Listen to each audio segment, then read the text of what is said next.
And so when you think about the industry in itself, do you think it's the most accessible? Absolutely not. I don't think advertising is accessible at all, actually. That's a strong position. Like, what do you mean by that? I just think it's no one creates the same, right? Everyone's creative journey is different. Everyone gets inspired by different things Yeah. move people. Everyone's path to execution is different, but in advertising, there's set steps, there's set processes, To and there's getting into the business. Like, what do you no mean? to operating. No, but what I'm talking about getting into the Yeah. advertising But industry. just stick with me. Okay. If there's set steps of operating and you're not used to, you don't even know those steps of operation, how are you, if you're a writer and you don't even know what a copywriter is, how are you going to know how to be a copywriter So is when there an education gap? Awareness gap? I think there's a pretentious gap. Okay. I think like there's not a lot of imagination in advertising in terms of how to adapt someone that might have the skill set and how to shape them into what advertising needs them to be. There's not a lot of imagination around someone being a poet and how they can be a copywriter in 6 months. Or Okay. someone who's an illustrator, how they could be an art director. Like there's not that bridge. And it takes like someone going to a Miami ad school for 2 years to be that person because of the way advertising operates. When in my head, having come from filmmaking, obviously someone who writes 24/7 can write 6 lines Yeah. with some RTBs. And what's You the know, RTB? Look at you. reasons to You're believe. not making the conversation accessible. Yeah, sorry, that's my fault. And I'm Yeah, always so you're like in the biz, and so you're using yeah. the acronyms that. But that's just like my perspective, and that's like my perspective also as a producer, like spending time pitching these people that are from a non-traditional background, and I'm like, I definitely think they could do the job.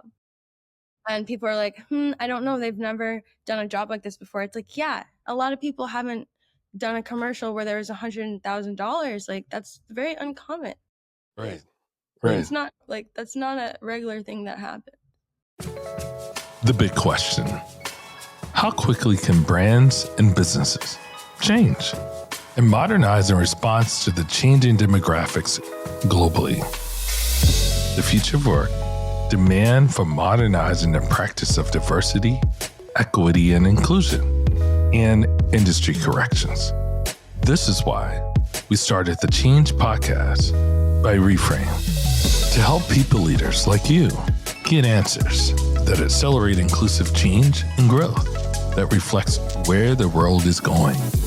Get ready as we host a discussion with people leaders faced with the same challenges and modernize their approach to solving a decades-old problem. I'm your host, Jeffrey L. Bowman.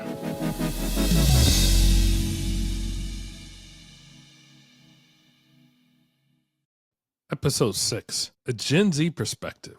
Did the industry change fast enough? In this episode, I have the distinct pleasure of interviewing my daughter, Alston-Simone Bowman, a Gen Z creative producer with experience that spans across 2 agencies, FCB New York and Joan Creative. In this episode, we discuss Austin's journey from the aspiration of being a documentary filmmaker while at Spelman College to now being a newly promoted producer within the advertising industry. The conversation highlights her development, what it feels like to be in the room and on set as a Black and female creative. We highlight the stories she's heard from her peers across the industry and get her point of view for how things can change. What does it mean to be from the COVID generation, start your career remote, hybrid, and now returning to office 5 days a week? The discussion also touches on her creative outlets and passion projects for building a creative community outside of work. I'm excited to dig in and learn more from the Alston-Simone Bowman. We are at the last episode of season 1 of the Change Podcast by Reframe. When we were thinking about how could we wrap up the season, and when you think about the book, Reframe the Marketplace, the total market approach to the new majority, the last 2 chapters is about the future of the total market approach as well as the industry. And the title of the chapter is What Happens in 2040. It crosses out in 2020. And if you think about when the book was published in 2015, no one knew what was about to happen in terms of a global pandemic. And so we thought it would be the right opportunity to introduce you to Alston-Simone Bowman, my daughter, who just happens to be in the marketing and communications industry. So I'd like to introduce everyone to Austin. Hi. And before we dive into an amazing conversation, I'd like to just ask Austin if you could just give everyone a little bit about your background and your journey and how did you choose to get into the biz? Yeah, of course. Currently a producer at FCB New York. A little bit about how I got into advertising. I don't think I ever got into advertising formally. I think I was born into it. I am a filmmaker. My degree is in filmmaking, my experience is in filmmaking, and that is really what drew me to content creation, the storytelling side of that. So when I graduated college and I wanted/needed a job, I didn't know how to transition into filmmaking because it is an industry that needs money, needs fundraising, and needs a lot of upfront in order to make the projects that I wanted to make. And I still needed a lot of back end experience. So advertising, looking at jobs in advertising in the production department is the direction I ended up going after college. So let's back up a little bit because I've had the pleasure of like watching your journey. And so when you think about pre-college, what were the things that, informed you in terms of being in the production business versus choosing other things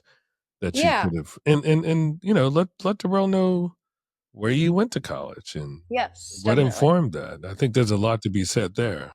Yes, pre-college, I think growing up in New York City, you see a lot of productions, you see a lot of sets on the street, like particularly Gossip Girl and Law and Order SVU. Those were two shows that were always filming the streets of New York City. And I just remember going to school, walking to school, going wherever I was going and just seeing these big trucks of people. Everyone was so curious, asking them what's going on, what are you shooting, these big cameras. And I just thought it was the coolest thing in the whole entire world. I also think we grow up watching content so much, from TV to movies to music videos. I was always the person like, who does that? Who made this music video? Like, I didn't want to be the music artist. I didn't want to be the singer. I wanted to be the person that made the video or made the movie. And luckily, I had a lot of people in my life that were doing that when I was a child. So I was able to get in touch with them. And when I was 15, I started working at an independent studio through a family friend, and I got to really get What's the into the name? weeds of Catscape Productions. Okay. And I got into the weeds of production. I got to see what goes on behind the scenes of making a commercial, literally so in from the beginning of renting the equipment, finding the people, putting the script together, doing Shout the out to Kathleen. Yes. Shout out to Kathleen Jones. And that really opened my eyes to the world of production and all that goes into it and how many roles and responsibilities there are. So then past that, I always had an attraction to camera and videography. When I was a child, I liked taking pictures and videos with my sister. Me and my sister, we had a show called the Sis and Sis Show, which we report local news of 70th and West End to spread the word. And I just loved I liked seeing my life through a camera. So when I went to boarding school, I went to Emma Willard boarding school in upstate New York.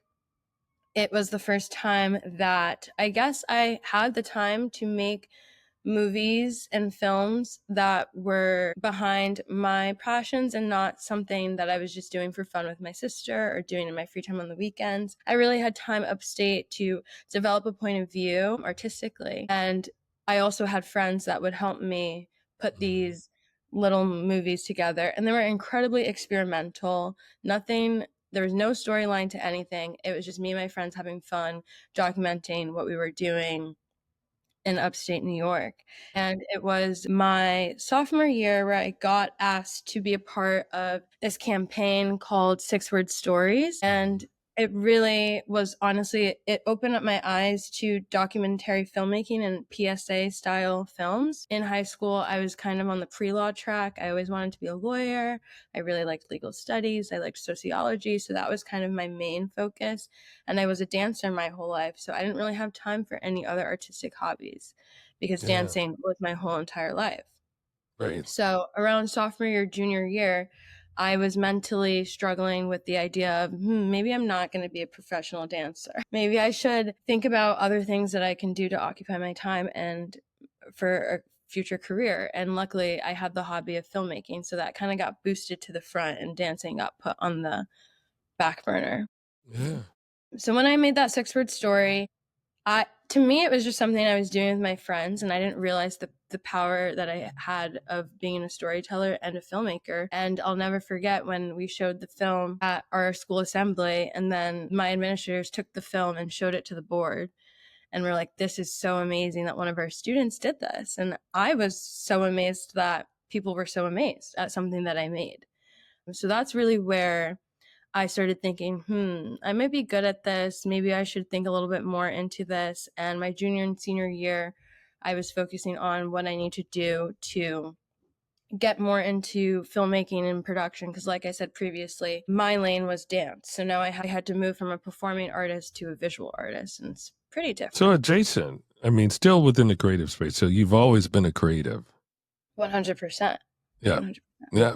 And so you then had to decide, what university or college you wanted to go to. When you decided to select a school that you wanted to go to, what informed that? And where did you go? So like you said, I've always been a creative. I've never been quote unquote an academic. But despite being so smart, I think that going to such an academically challenging boarding school I didn't get the opportunity to really dive into my artistic passions as much as I maybe would have if I was at a day school and had time to do stuff like during after school hours, if that makes sense. So when I was applying to schools, I was really looking for programs that had law and strong visual programs because I was still so undecided and honestly untrained. Like I had been a ballerina for 17 years and now here I am thinking I want to be a filmmaker and I have no formal training. So at this stage in the game, I'm kind of really late in terms of maybe people that were applying to art school or applying to specific film programs at something like NYU or even where my sister is, LMU. So I applied to a bunch of schools. I honestly had no idea where I wanted to go. I think I might have had a little bit of decision fatigue. And because I transferred to a different middle school and transferred to a different high school, I think I was just like, oh my God, again, like another application process. So what did you end up? Yeah, luckily I had a bunch of people in my life and the legacy of my family going to HBCU. So the universe led me to Spelman College, which I'm so grateful for because as soon as I touched down at Spelman College, they announced that they are starting a documentary film program. Look at that. And when I got to Spelman, I was planning on majoring in sociology because, like I said, filmmaking, observing, storytelling, at the time, that was a good blanket of all of my interests. Right. And then my freshman year, I took Intro to Doc Filmmaking, and I was like, no, this is what I'm going to do. Right. So yeah, and I did. So, what's interesting about your story is that you, I think, always had a passion for creativity, a passion for making things visually or through movement. We're going to speed up a little bit in terms of like your experience at Spelman, because I think what's interesting when we think about the future of the industry and when we think about the marketing and communications in terms of the workplace, when you're in the creative space, you oftentimes have to take risk. And we don't want to get into the idea. So when did you know through your work that you could tell stories and challenge things that may need to be adjusted? Yes. Well, I've always been a challenger, just more verbally and maybe written. I've always had a way with words that make people that feel strong emotions. So I think what happened at Spelman is I actually got some tools to be able to tell my stories in ways that were effective. And it was clear because by the time I think it was my junior year or maybe my sophomore year, it was my sophomore year. I made a documentary about Spelman and about my experience in the visual arts program. And I got a lot of feedback about it. I think it's all great feedback because Right.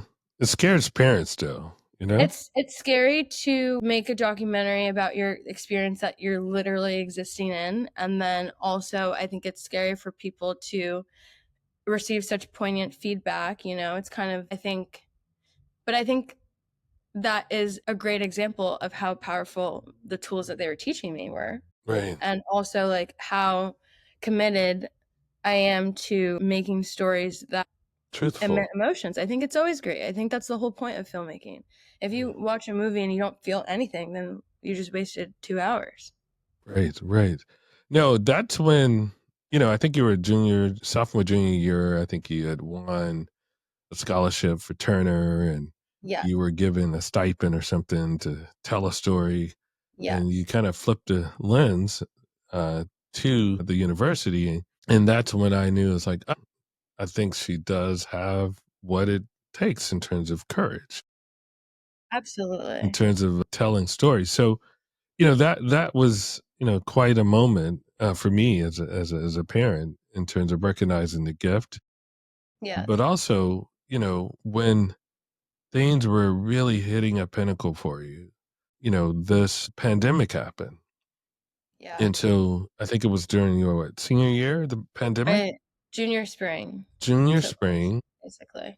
And the reason I want to touch on this because, when we talk about the industry, I think it was very different in terms of your class and the folks that came after that or are coming after that. I think it's really important for them to understand the journey that folks are 26 and below have gone through, and so I want to speed up the timeline a little bit, but I do want to give folks a little bit of idea in terms of what was happening during COVID and how you were giving like your senior project. What was that about in Yeah. terms of documenting? Well, I think we need to take a little bit of a step back because when I was in high school was Trump's first term. And I think that's also important to the context of my generation because we, So I we're mean, gonna I'm make this sure a many, political show a little bit. no, but I'm sure many generations can relate. But I think like my generation in particular, there's a lot of what we were told life Let's was going to unpack be it. like. Yeah. And then while also experiencing none of that ever happening. All right. Tell us what happened. So I think when the pandemic happened, everyone loves their senior year of college. Right. That's like everyone loves their senior year of college. And also just having been a senior in different places in my life, like I understand that it's like almost like a complete cycle. Like, right, you're a senior, you're suddenly making friends with people you never saw on campus the last 3 years. You're making these opportunities. You're really like just like closing the loop on that part of your life. And people my age, we didn't ever close that loop, was never closed because my senior year was at home, my campus was closed, all my classes were online. So to your point, my senior project, instead of being able to do a senior project in Atlanta in that context of the communities and the organizations I was being a part of the last 3 years, I had to pivot and make a documentary without being able to have as many resources as I would have had if I was a student on campus. One, two, we were all going through a lot, just like mentally, emotionally. So then on top of that, I had to work through those emotions to find a story that I wanted to tell. And then three, I had to tell that story alone. And my favorite part about being a documentary filmmaker is the community. So I think my senior thesis, sometimes it's hard for me to watch because the story came out of being so isolated, And what and was the that story? isolation. The story, my senior thesis is a love letter to Harlem, and it is a documentary about growing up in a neighborhood that you can't settle in really as an adult, and for many reasons, maybe like you can't afford to, or just the neighborhood has changed so much you don't want to. And I specifically targeted second and third generation Harlem residents, and just wanted to get Harlemites. Harlemites, yeah. And I wanted to get their perspective of the community changing, specifically because I'm a first generation Harlem resident. So I didn't feel like honing in on my perspective would have been Mm-hmm. enough to tell the story. So I Mm-hmm. really wanted to speak to people who are from here, deeply rooted, and almost so deeply rooted that people can see how ridiculous it is that they don't see themselves staying here, and not for reasons that are personal, for reasons that, the city has things to do with, Yeah. the neighboring institutions have things to do with, and just in general, Yeah. there's, yeah. No, it's, the interesting part about that, chapter and episode is that I can remember you getting your equipment mailed to you. Um, Yeah. and I think it's also, you and I have had conversations about, making the work, you got to like be in the work and you got to have your hands and feet and brain and heart. And so you not being on campus with your instructors and teachers, I mean, that's a big challenge. Yeah, it was tough. And then I also didn't really have a filmmaking community in New York City because all of the time I had spent harnessing my skills were in Atlanta. So I also just was a little disadvantaged in that way, in that Mhm. had wonderful friends that were willing to help me, of course, but Mhm. I was the only expert in the room at every time. Like I filmed it, I wrote it, I edited it, I Mhm. mixed it. I did every single part of it, and you can tell when you watch it.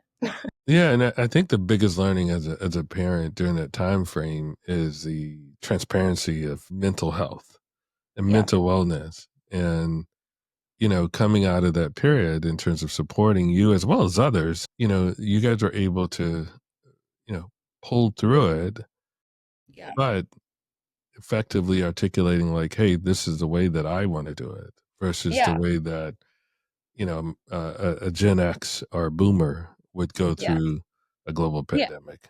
Exactly, and I'll never forget having a call with my professor, Professor Levert, in October, and she was like, "You still haven't submitted your thesis, like, girl, like, you need to submit that. Are you graduating?" And I just was like, "Are you serious right now? Like, I'm so sorry. I do want to graduate, but like, are you serious right now? I can barely even get out of bed. I haven't seen any of my friends in months. I don't even know what a friend is at this point. I don't even know who someone is that isn't in my immediate family. So no, I don't have a thesis, and we're going to have to work together to get there. And I do want to graduate, so I promise I'll deliver it, but I just remember being really frank Yeah. with my Yeah. professors, and with, cuz a lot of my classmates are from the South, and Mhm. so, or housing in Atlanta. So Mhm. I was kind of also there's only like one or two people that From the weren't in the Northeast. southern Yeah. space. So I just was like, no, I don't have a thesis. I'm Yeah. trying to figure out. But you made it and you did Yeah, really well, and then you were ready to transition into work life. And so, you definitely. know, you choosing to come into the industry, Choosing. you went to a small agency, a boutique I did. agency. Yes. And what was that transition like after graduating? So I took 3 months off Well after college. deserved. Yes, I didn't do anything for the whole summer. I graduated. I was so lucky. I was living at home, so I didn't have many bills to worry about. And it's not like I was living in Atlanta, so I had no transition period. Mhm. I took 3 months off, and in the fall, that's when I started looking for a job. And then I think I started around January. It was a really, really, really tough transition, mainly because my agency was completely remote at the time that Mhm. I'd started. And because I had never experienced a 5-day work week, I hadn't never experienced a work week period, right? Mhm. Up to that point, I didn't really Amen. have, yeah, I didn't have internships in college. I had like jobs. So it was, that whole environment was new to me, like Yeah. Slack, you Yeah. know, Yeah. chat, stuff like that. It was all so new to me, and also because I was an art major, there was a lot of I think there was a lot that I was missing from what I thought the corporate world would be like. Mhm. And then I think on top of that, I had to make a lot of effort to just like get FaceTime in front of people, because since we were so remote, I think people would just forget that I was there because I wasn't physically present, serving as a reminder, which I totally understand now that I've like been working. Um, And it was COVID that was, you yeah, had, a coworker that passed away, unfortunately, because of COVID. yeah, And I can remember, like, your first 6, 9 months, I'm like, geez. But the one thing, I did encourage you to do was like, you got to go into the office. You yeah, got to, like, that's where you get your training, yeah, where you get your stripes. definitely. And I remember you told me that, because I remember telling you I feel so annoying because all my whole job at the time was just slacking people, checking in, making sure be like, hey, do you need help? And you were like, if a producer's not being annoying, they're not doing their job. Right. Timelines. So Yes. let's talk a little bit about like your experience, at Joan Creative. Yes. You got your training there and development, and then you went to a large agency, FCB New York, which is owned by a holding company. And Yes. so for the folks that have been following us in each episode, now I wanted to lay that context because I think for a lot of leaders, in terms of being inclusive, in terms of, wanting to accelerate growth, there's a generation of up and coming leaders that probably has had more adversity at the beginning of their careers, but also has been the expectations to catch up. All right. But not really understanding the idea of, I don't want to say, just kind of understanding like, what this generation, Gen Z, has gone through from a Well, development standpoint. yeah, one sentiment I have a lot at work is that I'm always forced to understand the perspective up, but like I don't feel like there's a lot of initiatives to understand the perspective down. Like I understand the responsibilities of the role of a senior producer, right? But I don't find a lot of senior or EPs have taken the What's the time, EP? executive producers have taken the time to think, what does it feel like now being a production assistant? What does it feel like? What is it like now in this day and age being an associate producer? And what, like you said, obstacles come with that maybe they didn't have. Because I would even say social media I could talk about that for a whole hour of like producers expressing how much easier it was just to talk to people and network, because Mhm. their groups were smaller and more and closer because things weren't as remote, right? That's something I also struggle with now, like networking when everything's remote and you got to scrounge around to find a networking event. Mhm. But No, and then you that's a go to good the point. networking event, yeah, It's how do you, I wouldn't say empathize, but also understand. I think that's an important leadership capability. And can you just kind of, I mean, you've read the book, I presume, right? And you know, I think you kind of know my thesis a little bit in terms of the new majority, and a lot of times people oftentimes assume that it's only about the demographic piece, but then there's a generational side that I think definitely. heavily plays into it. And so when I think you've heard me talk about the way that things used to be within the industry. And so as you've listened and as you've grown up, what are the things that you've heard from your peers that they would like to express to the industry when it comes to, um, going from old to new in terms of Yeah. modernizing? Like, can you shed Um, some light on that for folks like myself?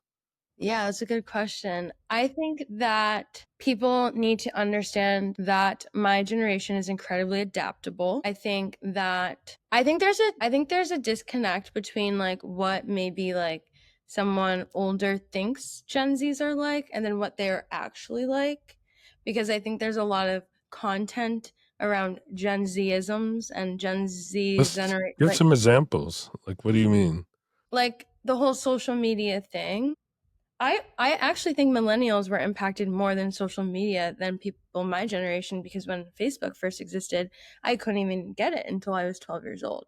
It was the Yeah. millennials that were in middle school and in high school that were already were on MySpace and just transitioning to Facebook. So if anything, I think they might have a like they might be more of expertise of social Mhm. medias than my generation, because my generation's currently like off the grid right now. We're like sober, we're always like trying to get out of touch, because I think we genuinely feel overwhelmed with how much is going on, because we haven't been forced to adapt as much as the older generations, because we were born into Native to all it. of this stuff. And I think also people kind of make fun of us, maybe Gen Zs, about how we're not as like we clock out at 5, right? like Right.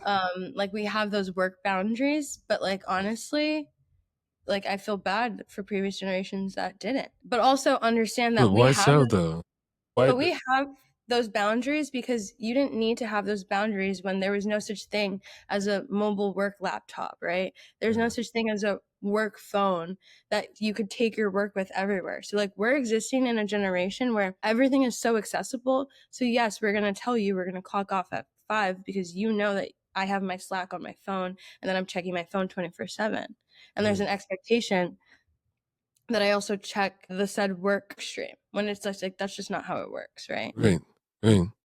So I think That's a that's a good good, point. Yeah. yeah. I think stuff like I think my generation might have a little bit. I don't think we're as committed to our making our careers our life. And Mhm. I think that's twofold. Like, I don't know. I personally think it's good and bad. Like, I think there's a way to have your career be your life because you do what you love, right? Mhm. So, Mhm. like, that makes sense why your career would be your life. But at the same time, I think my generation, more than any Mhm. generation from all the headlines we're seeing, we see that your job Yeah. is not enough to sustain a living. It is not enough to have a good quality of life. Like right now, statistically, one job in America doesn't even cover any like your full Right. expenses for one Right. person. So naturally, why would my generation be so committed to a job that can't even Living mm, living wage. fulfill our living needs? But Yeah. so as you have considered that generationally, um, you're in creative circles. Mm-hmm.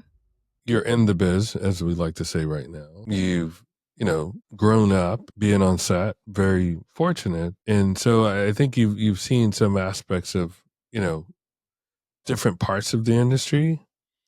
And so when you think about we're entering this creative economy where, things are more decentralized. With some of your friends in your, I like to call it your creative rap pack, what do they Mm-hmm. say about like the advertising industry relative to, what they Yeah. like to do?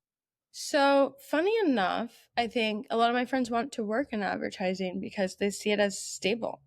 No matter anyone's thoughts about it, it is a relatively stable creative career Hmm. because it has been so commercialized, though, not for no reason, I think. And I think as someone who's more traditionally creative, I would say I think advertising is like corporate creative. That's what I call it. Hmm. I call like the creatives in advertising like industry creatives, which is different Hmm. than someone who maybe has to fundraise to make a movie versus Yeah. having a budget in front of you. Already know you're gonna have like it's Right. a totally different experience having an idea and wanting to bring it to life and not Hmm. knowing how you're gonna get the money, how you're gonna get the crew, who's gonna help you, versus you have a job, your whole entire job is to write a script, how you know that we're going to be able to produce it and that it's going Hmm. to go on air and that it's going to get a media buy and that people are Hmm. going to see it. That is a completely different experience than what Yeah. happens outside of the walls of advertising. So Hmm. I totally understand why my friends that are maybe like freelancers, maybe Hmm. they're ADs or something, or maybe they're screenwriters, maybe they even work in Hollywood. Like Hollywood doesn't even have that guarantee of something being made like advertising does. And advertising we know something's going to get made. We don't know what it is. Everywhere else, it's the reverse. And so when you think about the industry in itself, do you think it's the most accessible? Absolutely not. I don't think advertising is accessible at all, actually. That's a strong position. Like, what do you mean by that? I just think it's no one creates the same, right? Everyone's creative journey is different. Everyone gets inspired by different things move people. Everyone's path to execution is different, but in advertising, there's set steps, there's set processes. To getting into the business. Like, what do you mean? No, to operating. No, but what I'm talking about getting into the advertising industry. Just stick with me. Okay. If there's set steps of operating and you're not used to, you don't even know those steps of operation, how are you, if you're a writer and you don't even know what a copywriter is, how are you going to know how to be a copywriter? So is there an education gap? Awareness gap? I think there's a pretentious gap. Okay. I think like there's not a lot of imagination in advertising in terms of how to adapt someone that might have the skill set and how to shape them into what advertising needs them to be. There's not a lot of imagination around someone being a poet and how they can be a copywriter in 6 months. Or someone who's an illustrator, how they could be an art director. Like there's not that bridge. And it takes like someone going to a Miami ad school for 2 years to be that person because of the way advertising operates. When in my head, having come from filmmaking, obviously someone who writes 24/7 can write 6 lines with some RTBs. And what's an RTB? Look at Reasons to believe. You're not making the conversation accessible. Yeah, sorry, that's my fault. And yeah, so you're like in the biz, and so you're using the acronyms that. But that's just like my perspective, and that's like my perspective also as a producer, like spending time pitching these people that are maybe from a non-traditional background, and I'm like, I definitely think they could do the job. And people are like, I don't know, they've never done a job like this before. It's like, yeah, a lot of people haven't done a commercial where there was $100,000. Like that's very uncommon. Right. It's not like that's not a regular thing that happens. So what would you do to change it? And that's before you answer that question. So one of the things that has been consistent with every interview that we've had thus far is since the publishing of the book, 2015, probably a little bit ahead of your time, but you were there. You saw. I was there. So when you think about it, you were what, 9th grade, 10th grade, maybe? No, I was okay. I was in 8th grade, 15th grade. So if you could like imagine you were at the launch event, you saw me, 2 years writing the book, to high school, then college, and now you're in your second job, in production, doing something you love. Has anything, probably not a fair question, do you think things have changed, or what would you do to change? No, it is more accessible, as you just mentioned, in terms of the imagination. I love the word that you used there, in terms of framing it up. I think that's what I think. It is a lack of imagination of how someone who's already doing a skill in a different capacity could do it in one. But in the creative industry, aren't we supposed to be imaginative? Well, when you corporatize it, it strips the opportunity to have imagination, Right. How has it changed? I think it's changed. If I was your age, I would say it has changed. Don't say the age, please. No, I'm just saying if I had experienced advertising over the last 15 years, I would say maybe it has changed, just in the fact that someone like me is even. But in what way though? Because you're a little bit of a nepo. Okay, let's be honest. Yeah, 100%. But I think I was thinking about this when I was getting ready for this, and I think about this so much. Like, yes, I am a nepo baby, but there's also no one else in my office that wears their natural hair every single day like me. So has it changed? Because we're still not seeing a lot of natural hair in the office. There's still a lot of people that are like-minded. There's still a lot of people that look the same. And so when people look the same and are like-minded, they come up with the same ideas ads that look the same and are like-minded, right? So I think using me as an example, and when I say me, I don't mean me like just as a Black woman. I mean me and my diversity of thought, me and my non-traditional background, not necessarily like studying advertising in college, right? I mean me, like even like being from New York City. Like I remember one of the shocking things about starting a job in New York City was I would tell people I'm from Harlem, and they would be like, whoa, I've never met anyone from Harlem. Yeah. It's crazy because aren't we in the middle of New York City right now? Right, right, What are right. you No, talking about? those are all good points. And so I happen to know you went on your first recruiting trip, right? Yes, I did. And so when you think about the pipeline and bringing more people into the industry, and we're still talking about that, 15 years later, um, what would you have changed about that experience, given that you're now on the front line recruiting and attracting talent to come into the business? Yeah, I mean, that's recruiting is really important to me and something I really wanted to dive into this year specifically, like for the question that you asked, like how can I change it? And that's exactly how I can change it is showing up at places like recruiting fairs and representing not yes, I'm representing my company, of course, but I'm also representing the idea of more people like me being in this industry. And also, I remember being their age. I remember not knowing what a C-suite was, the CEOs, the CCOs, the CFOs. I didn't honestly learn about that until my first job. Mm-hmm. Mm-hmm. So just kind of closing the gap between when you're in college, you're like an art major, but it's not often they tell you all the roles that you could do with that degree. Mm-hmm. And that's no fault to the college, and that's no fault to anybody. That's just the reality. And so when I go to the recruiting fairs, I'm there helping these kids brainstorm how, yeah, maybe they're an engineer major, but their passion is really art. And where have you been to recruit?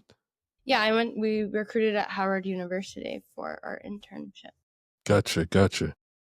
And I'd like to do Spelman as well soon too. Well, you got to make that happen. I think your journey in a capsule in itself is pretty reflective of most folks like your age in terms of COVID is like the equalizer, the different things that you had to go through to begin to start to normalize. I Yeah. mean, what does the future of the industry look like? Given some of the things you're talking about, or some of the things we would, people newly into the industry at Ogilvy, what's called associates. Yeah. And then they, 3 to 5 years, we'd have similar conversations. And they're similar to this conversation, to be honest with you. Mm-hmm. What does the industry need to do to really shift and drive impact, given that there is a new majority? And so they have to Yeah. be imaginative in terms of recruiting. I think the industry needs to let go of the past Yeah. and let go of what previously worked. We're no longer in that space. That Mad Men era. Yeah, similar to my documentary, like we're no longer living in the world that we used to. So the methods that we would typically use and the tools that we would even typically use are not going to work. Why And is I it think, so hard for them to let go, though? Because I'm well, sure I this is think not the first time they heard this. no, and let's use the 5-day work week as an example, right? I've never worked 5 days a week. So I'm never going to work 5 days a week. That has never been a norm for me. And it never will be because that's not something I ever want. That's not something anyone enjoyed, I don't think. Yeah.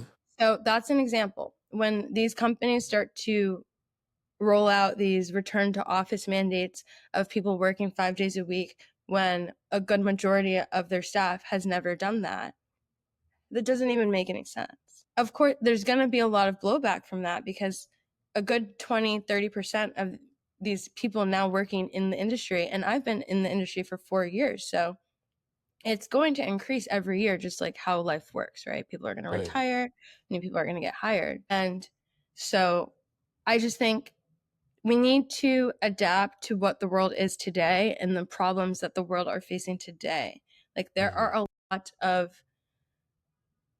lot of causes that my generation cares about that previous generations would never even bring up in the workplace. I guess if you're being on the other side, well, things really work well. So why do we have to change? Did they work well? According to Wall Street, let's say use it as a factor there. According to people living life every day. Yeah. Did it work well? I don't know. If it worked well, then I think we'd be in a better. Then I think the United States would be in a better state. Like, it wasn't working well. I think. No, that's your points are valid, and I think these are things that we wanted to get out of this conversation because there are structural barriers that exist within the industry. There are macro events happening, change of demographics, modernization of diversity, equity, inclusion, the future of work. How do you think the industry has changed, having watched it, having heard my feedback? I think there's some similarities in terms of conversations I would hear from, between millennials and Gen X. We thought, things would shift when you have millennials now taking some of those leadership roles, right? And then I think what's a little different today versus 15 years ago is the future of work. And can companies get it right in terms of, I think as the episodes have rolled out, I'm not going to give my point of view per se. I want to give the folks that have given their time to point of view. You think about episode 1, it was really about, the industry and the challenges and the barriers. When we interviewed Marla, who's the president of the 4As, I think that was like the opportunity there that things are moving, but they haven't quite moved fast enough. And then you look at Charlie McKittrick, episode 2, when we created the first, cultural agency, the structural barriers that exist. Yeah. And then the making of the book in itself, even within the publishing industry. So I think what's a big learning is there's conflict and tension between the structures that exist and the barriers within those structures and the new majority in itself. So the question becomes, because of those structural barriers, will they come down as the new majority rises? Yeah. And that still remains to be seen.